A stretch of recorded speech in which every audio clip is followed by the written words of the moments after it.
Thank you for chipping into another Cyberpunk 2077 lore video on the dark errand of Rache Bartmoss. Egocentric, paranoid, reclusive, and brilliant, Bartmoss was regarded as a super wizard class hacker. He believed that the net is the real world. He did not accept borders, discrimination, secrets, rules, or anything inhibiting free and total communication. Rache Bartmoss has broken into the toughest systems on Earth and committed multiple acts of corporate espionage with relative ease. He took on Netwatch and never lost, explored the farthest regions of cyberspace, and claimed to be aware of the existence of aliens. Unlike other Edgerunners who use a pseudonym such as Spider Murphy, Rache Bartmoss uses his real name to give his corporate enemies and Netwatch the proverbial middle finger. They know exactly who Rache Bartmoss is, but could never do anything about it. In the early stages of his career, Bartmoss worked legitimately with some software companies under the proviso he would not hack their systems, which usually lasted less than a couple of weeks. Once Bartmoss worked for CCI Development. With his assistance, the company started developing many innovative software products. Unfortunately, Bartmoss dropped a few surprises into the database code, including several scandalous sex tapes. While the company fired him, Bartmoss simply used a kill switch on all their systems as a departing gift. Bartmoss's last escapade was only 2 semantic degrees short of fatal, nailed by a particularly nasty type of black ice that placed his heart into continual fibrillation. He barely managed to activate his cryogenic celestial parachute backup system in time. The result froze his body but left his hyperactive mind still aware and jacked into the net.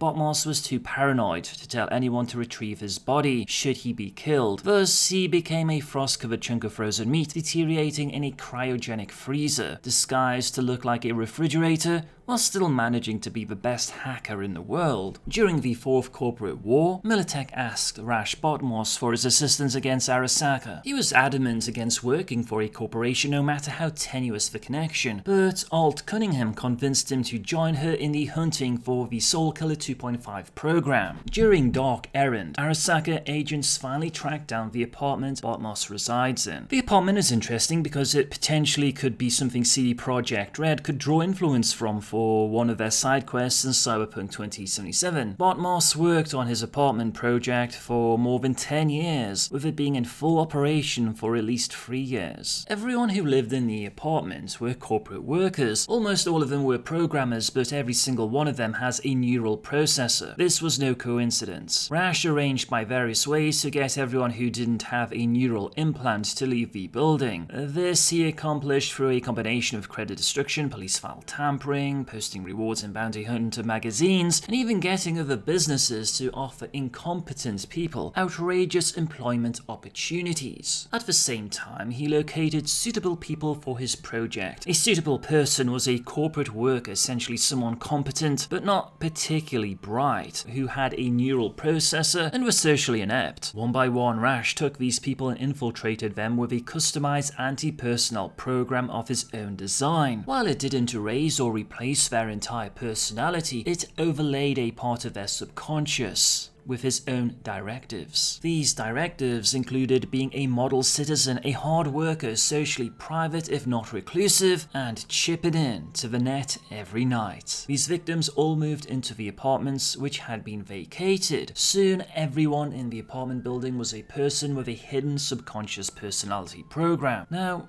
everyone in the building knew each other on sight. Strangers are immediately recognized as such. To prevent infiltration, each of the drones communicates with each other through a complicated Enigma code version of small talk, so outsiders would suspect nothing. Now, one might assume that when an outsider is detected, the Rache would have his drones go into full combat mode. He was far smarter than that. Visitors can go through their lives largely unmolested. For all intents and purposes, the residents are nice, congenial, helpful people who aggressively yet passively resist anyone intruding into their apartment block. Rache did not want to attract attention with indiscriminate homicide. Instead, the drones offer their assistance, and if none is needed, they radio him. He then used subsonics to activate the intruder code in of the residents in the building. The result is that while individual people come and go, there is always someone within a line of sight of the intruder to observe them. During the Dark Errand, where fighting started in earnest with Arasaka agents, everybody in the apartment building abandons all pretense and starts fighting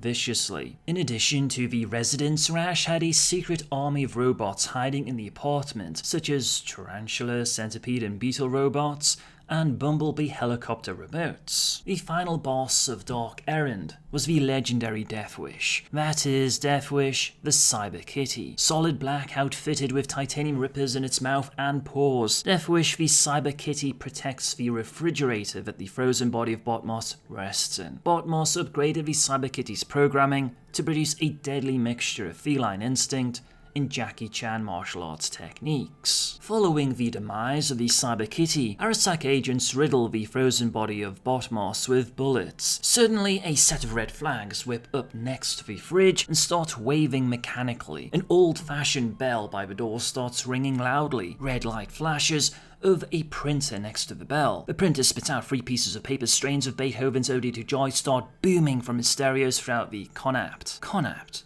is a cyberpunk phrase coined by Philip K. Dick, referring to a condominium and apartment. All the firing suddenly stops as confetti explodes from the ventilation ducts and a small arachnoid robot drops from the ceiling clutching a high-density data chip in its limbs. It says, "Have a cookie. You have 30 seconds before the grand finale." During the escape, an agent grabbed 3 papers from the printer. First one reads, "Congratulations! I am now apotheosized. Expect changes under the new management." The second, printed in Japanese, says, "Learn to read English already. Arasaka today." The third says, "Receipt. 1 Rache Bartmoss. Take your damn reward. But beware the fiscal chew worms before they eat your brain with sharp prognathous jaws, leaving nothing but flagellating orgiastic glee pods decomposing where your soul used to wrestle, screaming against the chains which bound you to your pathetic Weltanschauung." Yes, of course, that's a German word. I love Nietzsche, so go smoke your kimono. The data chip was a database detailing every aspect of the OTEC-Sino War and how Eurobank was directly responsible for it all. For those unfamiliar with the Fourth Corporate War, while Arasaka vs Militech took center stage, it initially began with OTEC and Sino. Despite these revelations at the end of 2020, nothing happened to Eurobank. In taking down Eurobank, the resulting scandal could have triggered another financial collapse, but this time in Europe. Whether this changes in Cyberpunk Red remains to be seen. Hey Samurai, are you interested in more Cyberpunk 2077 content? Then be sure to hit that subscribe button. Thank you for chipping in.